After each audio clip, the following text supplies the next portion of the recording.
차디찬 강물이 허파동맥까지 차오르는 순간에도 연화는 눈을 감지 못했으며 소용돌이 치는 물살 속에서 그녀의 수의 자락은 마치 거대한 꽃잎처럼 흩날렸고 그 가련한 육신은 끝내 어둠의 심연으로 가라앉고 말았다. 아가, 제발 나를 용서하지 마라. 머릿속을 맴도는 시어머니의 마지막 독설이 거품이 되어 입가에서 흩어졌으며 연화는 마지막 숨을 내뱉으며 자신의 운명을 저주하는 대신 집안의 대들보가 무너지는 환상을 보았다. 손가락 끝이 바위 틈에 걸려 찢겨 나가는 고통조차 무색하게 만들 정도로 차가운 물귀신의 손길이 그녀의 발목을 잡아당겼고 연화는 그렇게 이름 없는 여울의 원혼이 되어 차가운 강바닥에 눕게 되었다. 이 모든 비극의 시작은 불과 몇 달 전으로 거슬러 올라가며 당시 최진사 댁의 며느리로 들어온 연화는 가문의 번영을 위해 밤낮으로 정성을 다했으나 돌아온 것은 차가운 시선과 출신에 대한 멸시뿐이었다. 대대로 문관을 배출한 명문가라는 자부심에 취해 있던 시어머니 박씨는 가난한 선비의 딸인 연화가 집안에 들어온 뒤로 가축이 병들고 곳간이 비어간다며 모든 불행의 화살을 그녀에게 돌렸다. 네 놈이 우리 집안의 운수를 막고 있으니 네가 죽어야 우리 아들이 살고 이 가문이 일어날 것이라는 모진 말은 날카로운 비수가 되어 연화의 가슴을 후벼 팠고 남편인 명수는 어머니의 서슬퍼런 기세에 눌려 아내의 눈물을 외면한 채 서재의 문을 굳게 닫아걸기만 했다. 비바람이 몰아치던 그날 밤에도 박씨는 연화가 정성껏 다려온 약사발을 바닥에 내동댕이 치며 소리를 질렀고 깨진 사발 조각이 연화의 뺨을 스치며 붉은 선혈이 흘러내렸지만 누구 하나 손을 내밀어 주는 이 없었다. 억울함이 골수에 사무친 연화는 쏟아지는 폭우 속을 미친 듯이 달려 마을 뒤편의 강가에 섰으며 검은 용처럼 뒤틀리며 흐르는 강물은 마치 고통 없는 안식처처럼 그녀를 유혹하고 있었다. 번개가 하늘을 가르고 천둥소리가 대지를 흔들 때 연화는 자신의 짧은 생애를 되돌아보며 무너지는 가슴을 움켜쥐었고 결국 부모님께 불효하는 죄를 지으면서도 차가운 물속으로 몸을 던지고 말았던 것이다. 마을 사람들은 다음 날 아침 강가에 떨어진 연화의 고운 꽃신 한 짝을 발견하고는 혀를 찼으나 최진사 댁에서는 오히려 부정탄 시신이 집안으로 들어올까 두려워하며 수색조차 포기한 채 서둘러 장례도 없이 사건을 덮으려 혈안이 되었다. 하지만 강물은 결코 진실을 삼키지 않았으며 그날 이후 강가에서는 밤마다 여인의 구슬픈 울음소리가 들려왔고 물안개 속에서 하얀 소복을 입은 여인이 집 쪽을 바라보면서 있다는 괴소문이 돌기 시작했다. 연화의 혼백은 차마 저승으로 떠나지 못한 채 물밑에서 가문의 몰락을 예견하는 불길한 징조들을 지켜보았고 그녀의 원한은 이제 거대한 자연의 분노와 맞물려 마을 전체를 위협하는 심상치 않은 기운으로 변모하고 있었다. 하늘은 마치 죽은 며느리의 넋을 위로라도 하듯 멈추지 않고 비를 뿌려댔으며 강물은 하루가 다르게 수위가 높아져 제방 턱 밑까지 차올랐고 마을의 노인들은 이는 분명 원통하게 죽은 물귀신에 조아라며 수군거렸다. 최진사댁 대문 앞에는 정체 모를 진흙 발자국이 매일 아침 찍혀 있었으며 안방에서는 밤마다 물 젖은 옷이 바닥을 끄는 듯한 기괴한 소리가 들려와 박씨와 명수의 잠자리를 뒤흔들고 있었다. 연화는 물귀신이 되어 서늘한 기운으로 시댁 주위를 맴돌며 그들에게 닥칠 거대한 재앙을 경고하려 했으나 욕심과 오만의 눈이 먼 그들은 오직 자신들의 안위만을 걱정하며 무당을 경고한다며 불러 구판을 벌일 궁리만 하고 있었다. 최진사 댁의 육중한 대문 아래로 스며드는 서늘한 물안개는 단순한 기후의 변화가 아니었으며 집안의 종들은 이른 새벽마다 마당에 찍힌 젖은 발자국을 보며 사색이 되어 서로의 눈치만 살피기 바빴다. 그 발자국은 안채를 지나 연화가 머물던 별당문 앞까지 길게 이어져 있었고 기이하게도 햇볕이 내리쬐는 낮 시간에도 그 자리는 결코 마르지 않아 마치 누군가 끊임없이 눈물을 흘리고 있는 듯한 형국이었다. 박씨 부인은 밤마다 꿈속에서 머리칼을 길게 늘어뜨린 여인이 침소 머리맡에 앉아 차가운 손으로 자신의 목을 만지는 환상에 시달렸으며 비명을 지르며 깨어날 때마다 방 안에서는 비릿한 강물 냄새가 진동하여 숨을 쉴 수조차 없었다. 남편 명수는 아내를 잃은 슬픔보다 가문의 위신이 깎일 것을 염려하는 어머니의 기세에 눌려서 제 밖으로 한 걸음도 나오지 못한 채 억지로 글 읽는 소리만 높였으나 그의 눈은 이미 초점을 잃고 허공을 헤매고 있었다. 책장 너머로 들려오는 것은 바람 소리가 아니라 죽은 아내 연화가 억울함을 호소하며 창호지를 긁는 손톱 소리였으며 그는 자신이 내뱉지 못한 위로의 말들이 날카로운 가시가 되어 목구멍을 찌르는 듯한 고통의 밤잠을 설쳤다. 마을의 우물가는 이미 최진사 댁 며느리가 물귀신이 되어 복수를 하러 돌아왔다는 소문으로 흉흉해졌으며 안악들은 강가 근처에는 얼씬도 하지 않은 채 그 집안에 닥칠 불길한 미래를 앞다투어 점치고 있었다. 그러던 어느 날 마을에서 가장 용하다는 박수무당을 불러들여 성대한 구판을 벌였으나 작두 위에 올라선 무당은 갑자기 피를 토하며 쓰러졌고 이 집안에 들이닥칠 것은 원혼의 복수가 아니라 하늘의 심판이라는 해괴한 말을 남긴 채 달아나 버렸다. 박씨 부인은 무당의 말을 무시하며 오히려 죽어서도 집안을 망치려 한다며 연화의 유품을 모조리 불태우라 명했지만 불길 속에서 타오르는 옷가지들은 타는 냄새 대신 물에 젖은 가죽이 썩는 듯한 악취를 풍기며 시커먼 연기만을 내뿜었다. 하늘은 구멍이라도 난 듯 지칠 줄 모르고 폭우를 쏟아냈으며 강물은 이미 누런 흙탕물로 변해 포효하는 짐승처럼 제 방을 들이받으며 마을의 평온을 서서히 갉아먹고 있었다. 연화의 혼백은 매일 밤 강가 높은 곳에 서서 거세게 몰아치는 물줄기를 바라보며 눈물을 흘렸으며 그녀가 흘리는 눈물은 강물에 섞여 더욱 거센 파동을 일으켰고 그것은 복수가 아닌 다가올 거대한 재앙에 대한 슬픈 예고였다. 그녀는 살아생전 자신을 구박하던 시부모의 얼굴을 떠올렸으나 원망의 마음보다도 그들이 맞이하게 될 처참한 죽음을 차마 지켜볼 수 없어 물속에서 토오르로 기어나와 밤마다 시가 식구들의 꿈속으로 찾아가 대피하라는 신호를 보냈다. 그러나 탐욕에 눈이 먼 최진사 일가는 그 경고를 저주로만 받아들였으며 곳간에 쌓인 쌀가마니가 젖을까 두려워 빗장을 더욱 굳게 걸어 잠근 채 하늘만 원망할 뿐 아무런 준비도 하지 않았다.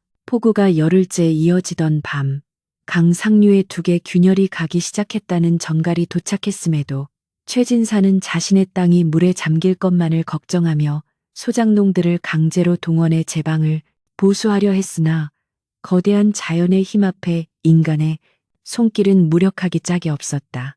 연화는 이제 형체도 불분명한 안개가 되어 마을을 누비며 가축들을 깨우고 개들을 짖게 만들어 사람들에게 위험을 알리려 애썼으며 그녀의 서늘한 기운이 닿는 곳마다 촛불이 꺼지고 가재도구가 흔들리는 기현상이 계속되었다. 그럼에도 박씨 부인은 안방 깊숙이 폐물을 챙기며 이 비가 그치기만을 기다렸고 명수는 서재에서 아내의 초상화를 끌어안고 뒤늦은 후회의 눈물을 흘렸으나 이미 운명의 수레바퀴는 멈출 수 없는 파멸을 향해 굴러가고 있었다. 칠흑 같은 어둠 속에서 번뜩이는 번개는 강물 위에 비친 연화의 창백한 얼굴을 순간적으로 드러냈으며 그녀의 형체는 이제 안개를 넘어 실질적인 냉기를 뿜어내며 최진사 댁의 담장을 완전히 휘감고 있었다. 마을 사람들은 이미 산등성이로 몸을 피하기 시작했으나 오직 박씨 부인만은 곳간의 열쇠를 움켜쥔 채 비바람 속에서도 집을 떠날 수 없다며 고집을 피웠고 명수는 그런 어머니를 설득하다 지쳐 마당 한가운데 멍하니 서서 하늘만 올려다보았다. 그때 갑자기 서재문이 저절로 열리며 연화의 생전 목소리가 바람을 타고 명수의 귓가를 때렸는데 그것은 원망의 비명이 아니라 어서 이곳을 떠나 산으로 가야 한다는 절박하고도 애처로운 흐느낌이었다. 명수는 환청이라 치부하며 머리를 흔들었지만 마당 한복판에 갑자기 솟구친 물웅덩이 속에서 연하에 젖은 소복자락이 선명하게 떠오르는 것을 목격하고는 온몸의 피가 얼어붙는 듯한 공포와 마주하게 되었다. 연화의 혼백은 이제 숨기지 않고 자신의 존재를 드러내며 명수의 손목을 차갑게 쥐어끌었고 그 서늘한 감촉은 명수의 가슴 깊은 곳에 잠들어 있던 죄책감과 아내에 대한 연민을 한꺼번에 폭발시키는 도화선이 되었다. 부인은 아들이 허공을 향해 소리를 지르며 미친 듯이 행동하는 것을 보고 경악했으나 곧이어 집안의 모든 촛불이 일제히 꺼지고 바닥에서부터 검은 물이 솟구치기 시작하자 비로소 사태의 심각성을 깨닫고 바들바들 떨기 시작했다. 연화는 자신의 형체를 더욱 뚜렷하게 만들어 시어머니 박씨의 눈앞에 나타났으며 그녀의 눈에서 흐르는 것은 피눈물이 아니라 마을을 덮치려 하는 거대한 흙탕물의 형상이었고 이는 곧 닥칠 대재앙의 생생한 예시였다. 박씨 부인은 처음으로 자신의 발밑을 적시는 차가운 물줄기를 보며 죽은 며느리가 자신을 해치려 온 것이 아니라 오히려 살리려 온 것임을 직감적으로 느꼈으며 그제야 열쇠, 뭉치를 바닥에 내던지고 명수의 손을 잡았다. 강상류에서 들려오는 거대한 파열음은 산맥을 흔들 만큼 웅장하고도 위협적이었으며 제방이 무너지는 소리는 마치 대지가 비명을 지르는 것 같아 듣는 이들의 간장을 녹일 정도로 처절하게 울려 퍼졌다. 마을의 모든 개가 일제히 짖기를 멈추고 산으로 달아나는 그 시각 연화의 영혼은 최진사댁 식구들을 이끌듯 앞장서서 어둠 속을 헤치고 나갔으며 명수는 보이지 않는 힘에 이끌려 어머니와 하인들을 산길로 재촉했다. 뒤를 돌아본 순간 그들이 방금 머물렀던 대문간이 거대한 물길에 힘없이 휩쓸려 나가는 것을 목격한 명수는 아내의 영혼이 아니었다면 이미 자신들은 수중고온이 되었을 것임을 깨닫고 뜨거운 눈물을 쏟아냈다. 연화는 폭우가 쏟아지는 와중에도 마을 사람들의 집집마다 창문을 두드리고 짐승들을 위협하여 사람들을 잠에서 깨웠으며 그녀의 기이한 경고 덕분에 깊은 잠에 빠져 있던 이들이 하나둘 깨어나 높은 지대로 몸을 피할 수 있었다. 마침내 거대한 홍수가 마을 전체를 집어삼키며 모든 것을 쓸어버릴 기세로 달려들 때 연화는 강줄기가 모이는 길목에 서서 자신의 영적인 힘을 다해 물길의 방향을 조금씩 틀기 시작했다. 그녀의 소복은 이제 물살보다 더 하얗게 빛나며 거센 진흙탕 속에서도 꺾이지 않는 고결함을 유지했고 그 숭고한 뒷모습을 지켜보던 명수와 박씨 부인은 절망적인 상황 속에서도 말할 수 없는 외경심을 느꼈다. 연화의 원한은 이제 타인을 향한 복수가 아닌 모두를 구원하려는 자비로 승화되고 있었으며 그녀가 발산하는 신비로운 빛은 폭풍우가 몰아치는 어둠 속에서 유일한 구원의 등불이 되어 마을 사람들의 생명줄을 이어주고 있었다. 하늘이 무너져 내리는 듯한 굉음과 함께 마을을 지탱하던 마지막 제방이 처참하게 터져나갔으며 거대한 용의 형상을 한 흙탕물은 최진사댁의 담장을 단숨에 집어삼키고 집터 전체를 흔적도 없이 쓸어버렸다. 산등성이 대피소에 겨우 당도한 마을 사람들은 자신들의 삶의 터전이 순식간에 수마의 손길에 사라지는 광경을 목격하며 넋을 잃고 통곡했으며 박씨 부인은 진흙범벅이 된 채 떨리는 손으로 아들의 소매목을 움켜쥐고 말조차 잊지 못했다.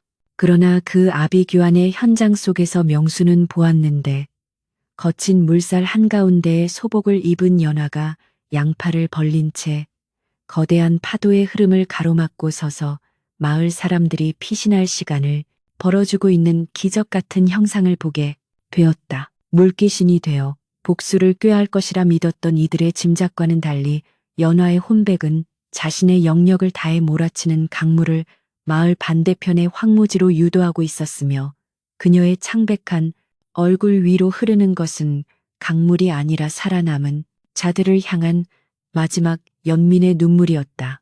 명수는 거센 빗줄기를 뚫고 연화의 이름을 부르짖으며 물가로 달려가려 했으나 보이지 않는 서늘한 바람이 그의 앞길을 막아 세우며 더 이상 다가오지 말라는 무언의 신호를 보냈고, 그 순간 명수는 아내의 희생이 자신들의 죄를 씻기 위한 고결한 결단임을 깨달았다. 박씨 부인 또한 아수라장 속에서 연하의 영혼과 눈이 마주쳤고, 그녀는 평생을 괴롭혀온 며느리의 슬픈 눈동자 속에 담긴 용서와 자비의 빛을 마주하며 자신의 추악한 욕심과 오만을 뼈저리게 참회하며 바닥에 엎드려 오열했다. 날카로운 비명과 천둥 소리가 뒤섞인 광풍 속에서 연하의 육신은 이제 빛의 가루가 되어 흩어지기 시작했으나, 그녀가 만들어낸 영적인 방벽 덕분에 대다수의 마을 사람과 가축들은 목숨을 건질 수 있었다. 날이 밝아오며 비구름이 걷히고 사나웠던 강물이 조금씩 수위를 낮추자 마을이 있던 자리는 진흙더미로 뒤덮여 처참한 몰골을 드러냈으나, 기이하게도 연화가 생전에 가장 아꼈던 작은 정자 하나만은 물살에 휩쓸리지 않고 온전히 남아있었다. 그 정자 아래에는 연화가 죽던 날 잃어버렸던 꽃신 한 짝이 마치 누군가 정성스레 놓아둔 것처럼 가지런히 놓여 있었으며, 이를 발견한 명수는 그것마저 아내의 마지막 작별, 인사임을 직감하고 신발을 가슴에 품은 채 대성통곡하였다. 관청에서 나온 관리들과 사또는 대홍수의 규모에 비해 인명 피해가 거의 없다는 사실에 놀라움을 금치 못했으며, 살아남은 이들은 입을 모아 최진사댁 며느리가 물귀신이 되어 자신들을 구했노라고 증언하기 시작했다. 박씨 부인은 사또 앞에 나아가 자신이 며느리에게 저지른 가혹한 행위들을 낱낱이 자백하며 가문의 명예보다 죽은 영혼의 명예를 회복시켜 줄 것을 눈물로 간청했고, 이는 곧 조정에까지 알려져 연려문의 하사를 논의하게 되는 계기가 되었다. 연화의 죽음은 더 이상 가문의 수치가 아닌 마을의 수호신으로서 숭상받게 되었으며, 그녀를 물귀신이라 부르며 돌을 던졌던 마을 사람들은 이제 그녀의 넋을 기리기 위해 강가에 작은 사당을 세우고 정성을 다해 제를 올릴 준비를 서둘렀다. 홍수의 상흔은 깊었으나 마을 사람들의 마음속에는 연화가 보여준 숭고한 사랑이 씨앗이 되어 새로운 희망이 돋아나고 있었으며, 명수는 아내의 뜻을 받들어 집안의 곳간을 열어 굶주린 이웃들에게 나누어 주는 것으로 참회의 길을 걷기 시작했다.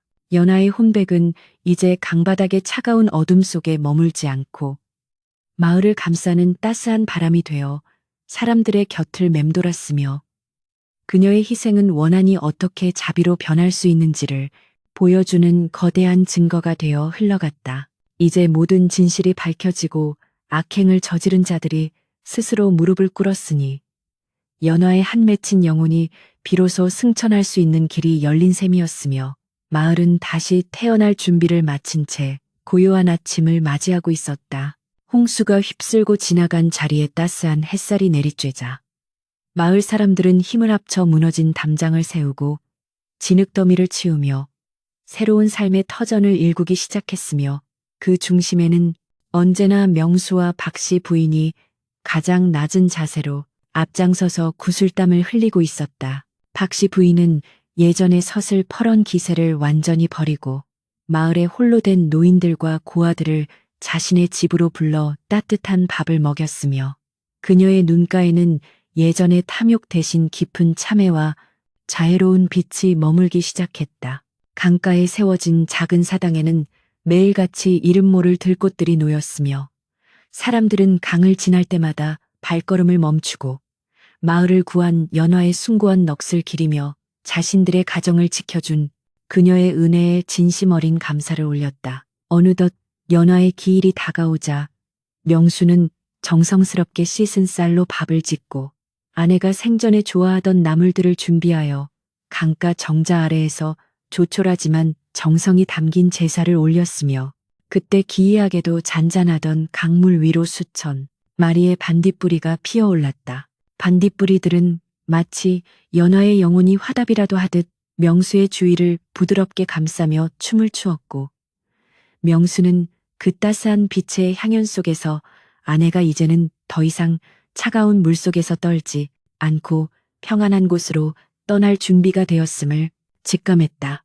박씨 부인 또한 사당 앞에 무릎을 꿇고 며느리의 이름을 부르며 목 놓아 울었으며 그 울음소리는 강바람을 타고 멀리 퍼져나가 가문 대대로 이어져 내려오던 묵은 원한과 죄의 굴레를 씻어내는 정화의 노래가 되었다. 그날 밤 마을 사람들은 모두 꿈속에서 하얀 소복을 입은 연화가 환하게 웃으며 하늘로 올라가는 장엄한 광경을 목격했으며 그녀가 지나간 자리마다 무지갯빛 안개가 피어나 홍수로 황폐해졌던 들판에 파란 싹이 돋아나는 기적 같은 환상을 보았다. 연화는 더 이상 무서운 물귀신이 아니라 마을을 보살피는 수호신으로서 사람들의 마음속에 영원히 각인되었고 그녀의 이야기는 입에서 입으로 전해지며 인간이 가져야 할 진정한 도리와 용서의 가치가 무엇인지를 일깨워주는 소중한 교훈이 되었다. 최진사 가문은 이후로도 대대로 겸손과 나눔을 가문의 가치로 삼아 번성하였으며 사람들은 고난이 닥칠 때마다 연화의 희생을 떠올리며 서로를 보듬고 위기를 극복하는 지혜를 발휘하게 되었다. 세월이 흘러 명수도 백발이 성성한 노인이 되었으나 그는 죽는 날까지 매일 아침 강가를 거닐며 아내와 대화를 나누듯 혼잣말을 건넸고 그럴 때마다 강물은 잔잔한 파동으로 그의 강가라 생성말을 부름에 응답하며 변치 않는 사랑의 증표를 보여주었다. 인과응보의 이치는 엄중하여 악을 행한 자는 반드시 그 대가를 치러야 하나 진정한 참회와 숭고한 희생은 죽음조차 갈라놓을 수 없는 구원의 길을 연다는 사실을 마을 사람들은 연화의 삶과 죽음을 통해 가슴 깊이 새기게 되었다. 강물은 오늘도 말없이 흐르며 그 옛날 마을을 집어삼키려던 분노 대신 모든 생명을 품어안는 자애로운 어머니의 품처럼 부드럽게 대지를 적시고 있으며 사당 옆에 심어진 연꽃은 해마다 가장 맑고 고운 빛깔로 피어나 연화의 이름을 영원히 기억하게 한다.